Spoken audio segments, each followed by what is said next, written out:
Hello दोस्तों, स्वागत है आपको अपने इस यूट्यूब चैनल अंकित कोचिंग सेंटर में। आज के इस वीडियो में हम लोग जो है साइंस का वेरी इंपॉर्टेंट क्वेश्चन हम लोग देखने वाले हैं, जो आप लोग का 9 को जो है 9 फरवरी को जो आपका क्वेश्चन आपका बोर्ड एग्जाम में जो पूछा जाएगा, सेम डिटो इसी वीडियो से आपका क्वेश्चन रहेगा। तो पूरा जो है आपको क्वेश्चन जो है देखना है और साथ में जो है नोट करते हुए चलना है। पिछले साल 2025 में जो आप लोग का एग्जाम हुआ था और 2024 में जो आपको सीनियर से आप पूछ सकते हैं कि हमारे चैनल से कितना क्वेश्चन जो है फंसा था 10th क्लास से, ठीक है, साइंस का।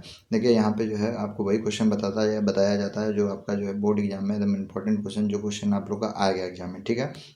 और पूरा वीडियो को आप लोग को ध्यान से देखना है, साथ में जो है व्हाट्सएप ग्रुप को जाकर ज्वाइन कीजिए, जिसमें आपका यहाँ पे जो है व्हाट्सएप ग्रुप में आप जाके ज्वाइन कीजिएगा तो यहाँ पे आप लोग को इंपॉर्टेंट क्वेश्चन मिलेगा देखने के लिए, जो आपका जो है बोर्ड एग्जाम में पूछा जाएगा, ठीक है। व्हाट्सएप ग्रुप और टेलीग्राम ग्रुप को जाकर ज्वाइन कीजिए। देखिए क्वेश्चन आप लोग क्या पूछ रहा है, अवतल दर्पण में बनने वाले प्रतिबिंब का एक स्वच्छ किरण आलेख खींचें जब वस्तु अवतल दर्पण के वक्रता केंद्र पर स्थित हो। क्वेश्चन क्या बोल रहा है कि आपको ऐसा स्वच्छ किरण आलेख बनाना है जब वस्तु कहाँ पे वक्रता केंद्र पर स्थित हो। देखिए आप यहाँ पे सबसे पहले दर्पण बना लीजिएगा, ठीक है। इस प्रकार से आप यहाँ पे दर्पण बना लीजिएगा। फिर उसके बाद देखिए यहाँ पे आप लोग का वस्तु है, यहाँ पे आपका क्या है, वस्तु है, ठीक है। यहाँ पे आपका देखिए वस्तु रखा हुआ है। वस्तु को सबसे पहले जो है हम लोग यहाँ पे रखे हुए हैं, और ये दर्पण है तो साफ वाला बात है, इसका किरण आपका जो है आप लोग का जो है सामने आएगा, ठीक है। और यहाँ से आप लोग का जो है परिवर्तित होकर फोकस से गुजरते हुए यहाँ पे आएगा, ठीक है। एक और किरण आलेख बनेगा जो सीधा ऐप से काटते हुए आएगा और यहाँ पे परिवर्तित होकर यहाँ पे मिलेगा, जहाँ पे मिलेगा ये वक्रता केंद्र, और आपका जो इमेज है वो उल्टा बनेगा, ठीक है। इसको आप लोग नाम याद रख सकते हैं, ठीक है। इसको एफ बोला जाता है, इसको पी ध्रुव बोला जाता है, ठीक है। जहाँ पे वस्तु है इसको ए, जहाँ पे वस्तु का प्रतिबिंब बनेगा वो ए डैश कहलाता है, ठीक है। यहाँ पे फिर आप लोग ये सब नाम दे सकते हैं, एम और एन, आप कुछ भी यहाँ पे नाम दे सकते हैं दर्पण का, ठीक है। अगला क्वेश्चन देख लीजिए क्या बोल रहा है। अगला क्वेश्चन है निकट दृष्टि दोष क्या है, इसे कैसे दूर किया जा सकता है, ठीक है। निकट दृष्टि दोष क्या है, तो देखिए यहाँ पे क्या बताया जा रहा है, वह दृष्टि दोष जिसके कारण कोई व्यक्ति निकट की वस्तुओं को स्पष्ट रूप से देख सकता है। देखिए निकट दृष्टि दोष में क्या होता है कि बोला जा रहा है निकट दृष्टि दोष, लेकिन नज़दीक का वस्तु को देख सकता है लेकिन दूर का वस्तु को नहीं देख सकता है, ठीक है। वही लिखा हुआ, परंतु दूर स्थित वस्तुओं को स्पष्ट रूप से नहीं देख सकता, उसी को हम लोग क्या कहते हैं, निकट दृष्टि दोष कहते हैं, ठीक है। देखिए इसका कारण क्यों होता है, तो आपका जो है अभिनेत्र लेंस की वक्रता का जो है अत्यधिक हो जाता है, और देखिए नेत्र गोलक जो है क्या हो जाता है, लंबा हो जाता है, ठीक है। देखिए इसको हम लोग ठीक कैसे कर सकते हैं, संशोधन किस प्रकार कर सकते हैं, तो हम लोग को अवतल लेंस इसके लिए लगाना पड़ेगा, ठीक है। अवतल लेंस का यदि हम लोग उपयोग करेंगे तो हमारा जो है ये आपका निकट दृष्टि दोष का जो समस्या होता है वो आप लोग का ठीक हो जाएगा। क्वेश्चन पूछा था इसको कैसे दूर करें, तो हम लोग इसका आंसर लिखेंगे अवतल लेंस, ठीक है। अवतल लेंस का उपयोग करने से ये समस्या ठीक हो जाता है। अगला क्वेश्चन देखिए क्या बोल रहा है कि जो है आपका रासायनिक समीकरण को संतुलित करना क्यों आवश्यक है, ठीक है। जो रासायनिक समीकरण है उसको हम लोग क्यों संतुलित करते हैं, ठीक है। तो देखिए बताया गया है, एक होता है द्रव्यमान संरक्षण का नियम, ठीक है। द्रव्यमान संरक्षण के नियम के अनुसार रासायनिक अभिक्रिया में अभिकारकों एवं उत्पादों के द्रव्यमान समान होता है। क्या होता है, दोनों का द्रव्यमान जो है क्या होता है, समान होता है। इसलिए जो है अभिक्रिया एवं उत्पादों के द्रव्यमान को समान करने के लिए जो है समीकरण को आपका संतुलित करना क्या है, यहाँ पे आवश्यक है, ठीक है। तो हम लोग क्यों करना पड़ता है, तो यहाँ पे द्रव्यमान संरक्षण के नियम के कारण, ठीक है। अगला क्वेश्चन देखिए 34 नंबर क्या बोला, उदासीकरण अभिक्रिया। देखिए ये अभिक्रिया जब होता है उसके बाद हमको जो है क्या मिलता है, लवण और जल, ठीक है। याद रखिएगा इसको, इस प्रकार आप लोग लिखना है, अम्ल और क्षार के अभिक्रिया के फलस्वरूप, यानी अम्ल और क्षार का जब हम लोग अभिक्रिया करवाते हैं तो हमको क्या मिलता है, लवण और जल मिलता है, ठीक है। फलस्वरूप लवण और जल बनता है, इसी को हम लोग क्या बोलते हैं, उदासीकरण अभिक्रिया, ठीक है। इसका देखिए एग्जाम्पल लिखिएगा तो आपको जो है नंबर मिलेगा, ठीक है। देखिए यहाँ पे NaOH प्लस HCl को यदि हम अभिक्रिया करवा रहे हैं तो आपको क्या बन रहा है, NaCl प्लस H2O देखिए वाटर है ना, लवण आपका क्या हो गया, NaCl, और जल H2O आपका जल हो गया। उसी तरह देख लीजिए आपका दूसरा उदाहरण, एक भी उदाहरण लिखिएगा तो आपका काम चल जाएगा, ठीक है।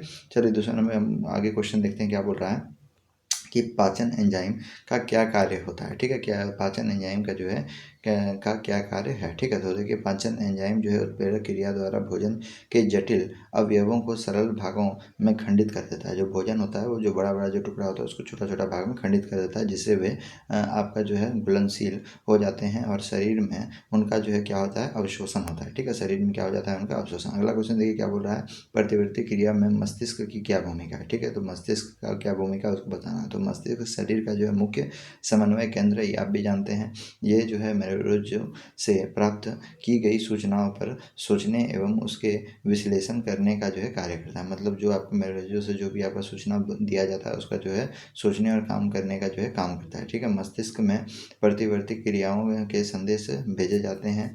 कुछ प्रतिवर्ती क्रियाएं सीधे मस्तिष्क द्वारा ही नियंत्रण होती है। ठीक है, तीव्र प्रकाश में हमारे नेत्र की पुतली का जो है संकुचित होना जो है इसका एक उदाहरण है। ठीक है, जैसे आपका प्रतिवर्ती क्रिया है कि जैसे वैसा कोई काम जिसमें आपका जो है दिमाग नहीं सोचे, डायरेक्ट आपका जो है काम हो जाए। ठीक है, जिसमें आपको सोचने का जरूरत नहीं पड़े, कोई भी डायरेक्ट काम। जैसे मान लीजिए कि मोमबत्ती है, मोमबत्ती के ऊपर में आप यहाँ पे फ्लेम में आग जल रहा है और आपका डायरेक्ट हाथ हम आपके सामने ला देंगे तो डायरेक्ट आपका हाथ हट जाएगा, है ना, तुरंत हट जाता है। गर्म चीज़ में कभी देखिए हाथ जाएगा तुरंत हट जाएगा, तो वही होता है प्रतिवर्ती क्रिया। ठीक है, आगे देखिए 37 नंबर क्या बोला है, डीएनए प्रकृति का प्रजनन में क्या महत्व है। ठीक है, तो महत्व यहाँ पे बताना, देखिए डीएनए जो है प्रकृति बनाने से विभिन्न उत्पन्न होता है।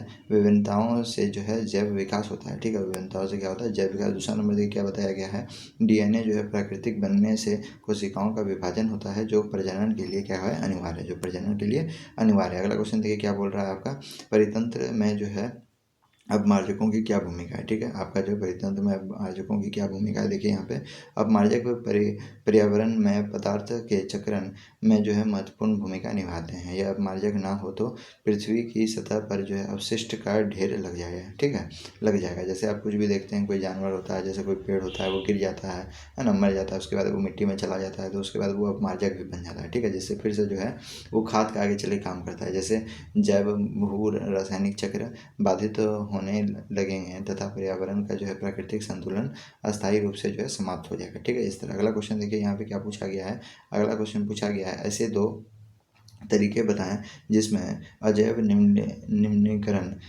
पदार्थ पर्यावरण को प्रभावित करता है। ठीक है, तो आपको ऐसा कारण बताना। ठीक है, सब इंपॉर्टेंट क्वेश्चन है और जैक बोर्ड से रिलेटेड आपका जो है ये सब क्वेश्चन है। ठीक है, ये सब आपका जो है आपका जैक बोर्ड का फेवरेट क्वेश्चन है। ठीक है, हर बार आपका पूछा जाता है। देखिए यहाँ पे क्या बोला है, अजैव निम्नीकरण पदार्थ में जो है अनिम्नीकरणीय आपका स्वभाव के कारण निष्पादन की समस्या उत्पन्न करते हैं तथा परिदृश्य को गंदा करता है। ठीक है, इस पदार्थ से प्रायः अत्यंत हानिकारक गैस प्रदूषण निकलता है जो स्वास्थ्य के लिए भी क्या होता है आपका अत्यंत खतरनाक होता है। ठीक है, अब देखिए अगला क्वेश्चन आपका क्या बोल रहा है कि उत्तल दर्पण में बनने वाले प्रतिबिंब का एक स्वच्छ किरण आलेख खींचें जब वस्तु ध्रुव तथा फोकस के बीच रहे। ठीक है, तो सबसे पहले आपको एक मिरर बना देना है जो अवतल दर्पण का होता है। अवतल दर्पण से देखिए सबसे पहले आपको जो है एक प्रकाश किरण ले जाना है। ठीक है, एक प्रकाश किरण आपको यहाँ पे ले जाना है जो आपका सीधा यहाँ से जाएगा। ठीक है, और ऐसे करके मुड़ जाएगा। फिर दूसरा प्रकाश किरण आपका सीधा आ जाएगा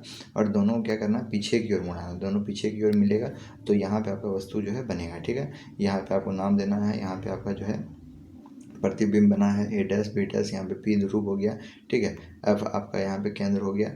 फिर उसके बाद जो नाम है एम एन, ये आप नाम जो है दे देंगे। ठीक है, अगला क्वेश्चन देखिए क्या बोल रहा है कि दीर्घ दृष्टि दोष क्या है। ठीक है, दीर्घ दृष्टि दोष आप लोग क्या है, इसे कैसे दूर करना है। तो देखिए दीर्घ दृष्टि दोष क्या होता है, वे दृष्टि दोष जिसमें जो है जिसके कारण कोई व्यक्ति दूर की वस्तु को अस्पष्ट देख सकता है। दीर्घ दृष्टि दोष आपको लग रहा होगा दूर का चीज़ नहीं देख सकता, लेकिन देखिए दूर का चीज़ कोई अच्छा देगा परंतु निकट की चीज़ों को जो है स्पष्ट नहीं देख पाता है, उसी को हम लोग दीर्घ दृष्टि दोष बोलते हैं। ठीक है, इसका कारण क्या होता है कि अभिनेत्र लेंस की फोकस दूरी का जो है अत्यधिक हो जाता है और आपका नेत्र गोलक क्या हो जाता है, छोटा हो जाता है। ठीक है, इसको हम लोग ठीक कैसे कर सकते हैं, तो उत्तल दर्पण से, है ना, उत्तल दर्पण का उपयोग करके हम लोग इसका ठीक कर सकते हैं। आगे देखिए अगला क्वेश्चन क्या बोल रहा है, अगला क्वेश्चन है आप लोग का, जब लोहे की कील को कॉपर सल्फेट के विलयन में डुबाया जाता है तो विलयन का रंग क्यों बदल जाता है। एकदम इंपॉर्टेंट वीवीआई क्वेश्चन, जितना इसको आप वीवीआई बोल सकते हैं उतना ये कम है। ठीक है, एकदम इसको रट करके इस क्वेश्चन को जाना है।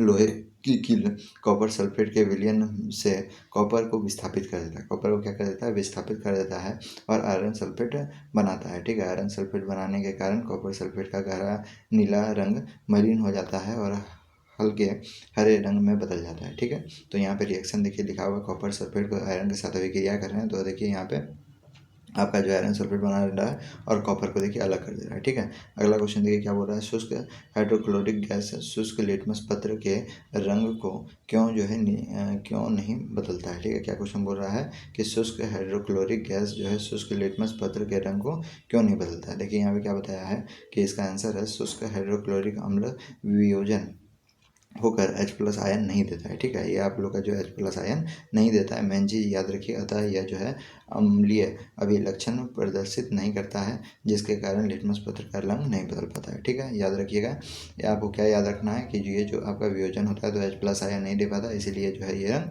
नहीं बदल पाता है। ठीक है, अगला क्वेश्चन देखिए, हमारे अमाशय में अम्ल की क्या भूमिका है। ठीक है, अम्ल का जो है क्या भूमिका है, तो बताया गया है कि अमाशय में पाए जाने वाले एंजाइम भोजन का पाचन अम्लीय माध्यम से करता है। जितना भी आपका एंजाइम है वो जो पाचन जो है अम्लीय माध्यम से ही करता है। अमाशय में अम्ल भोजन को अम्लीय बनाता है, ताकि जब रस में पाए जाने वाले एंजाइम उसे क्या कर सके, पचा सके। ठीक है, दूसरा कारण देखिए बताया गया, यह भोजन में उपस्थित जीवाणु को भी क्या करता है, नष्ट करता है। ठीक है, अगला क्वेश्चन देखिए क्या बोल रहा है कि जो है प्रतिवर्ती चाप क्या है। ठीक है, तो यहाँ पे देखिए इसके कौन कौन से घटक हैं। ठीक है, तो यहाँ पे देखिए प्रतिवर्ती क्रिया के आवेगों के गमन मार्गों को ही जो है परिवर्ती चाप कहा जाता है। ठीक है, इसमें निम्नलिखित भाग हैं, जैसे आपका जो है ग्राही अंग है ना, फिर उसके तंत्रिका केंद्र, अविवाही अंग, फिर उसके बाद संवेंद्री तंत्रिका, फिर उसके बाद यहाँ पे प्रेरक तंत्रिका। ठीक है, ये सब आप लोग का तंत्रिका है। 37 नंबर क्वेश्चन देखिए क्या बोल रहा है, डीएनए की प्रकृति बनाना जनन के लिए आवश्यक क्यों है। ठीक है, डीएनए की प्रकृति बनाना जनन के लिए आवश्यक क्यों है, आपका आंसर देना है। देखिए डीएनए आपका जो है अणुओं में डीएनए अणुओं में शरीर की डिजाइन, फिर उसके बाद आपका जो है कार्यकी आदि इससे संबंधित महत्वपूर्ण सूचनाएं होता है, जिससे जो है आपका जिसके अनुसार शरीर की वृद्धि और उसका जो है विकास होता है। ठीक है, डीएनए की प्रकृति बनाने से जो है नई कोशिका में भी डीएनए चला जाता है। ठीक है, तथा वह पूर्ण जीव के रूप में विकसित हो जाता है। ठीक है, हो सकता है, अथवा उसके विकास में योगदान दे सकता है। डीएनए के बिना कोशिका जीवित नहीं रह सकता है। ठीक है, डीएनए के बिना जो कोशिका होता है वो आपका जीवित नहीं रह सकता। तो यही चीज़ आप लोग को बताया क्यों प्राकृतिक जनन में ये क्यों उपयोगी है, तो इसका आंसर आप लोग जो है याद कर लीजिए। अगला क्वेश्चन देखिए क्या बोल रहा है कि पोषी स्तर क्या है। ठीक है, एक खाद्य संकलन का उदाहरण दे तथा इसमें जो है विभिन्न पोषी स्तर बताएं। तो यहाँ पर बताया किसी खाद्य श्रृंखला के विभिन्न चरणों या स्तरों को पोषी स्तर कहा जाता है ना, पोषी स्तर कहा जाता है, कहते हैं। खाद्य संकलन का उदाहरण जैसे घास है, घास को हिरन खा गया, हिरन को शेर खा गया, यही आपका पोषी स्तर होता है। ठीक है, तो इस तरह हम लोग जो इंपॉर्टेंट क्वेश्चन आपका देख लिए जैक का एकदम वीवीआई क्वेश्चन। ठीक है, जो आपका एकदम बोर्ड एग्जाम में आएगा, यदि आप इसको पढ़ लेते हैं तो आपका इसी के अंदर से आपका क्वेश्चन आने वाला है। ठीक है, तो पूरा वीडियो को देख लीजिएगा। देखिए ये सब मेहनत सिर्फ आपके लिए करते हैं, तो आप वीडियो को लाइक करके अपने दोस्तों के पास जरूर भेजिएगा, शेयर जरूर कीजिएगा। ठीक है, और जो है व्हाट्सएप ग्रुप और टेलीग्राम ग्रुप को जरूर जुड़िएगा। ठीक है, और साथ में जो है वीडियो को शेयर कर देना। आपसे मिलते हैं नेक्स्ट वीडियो में।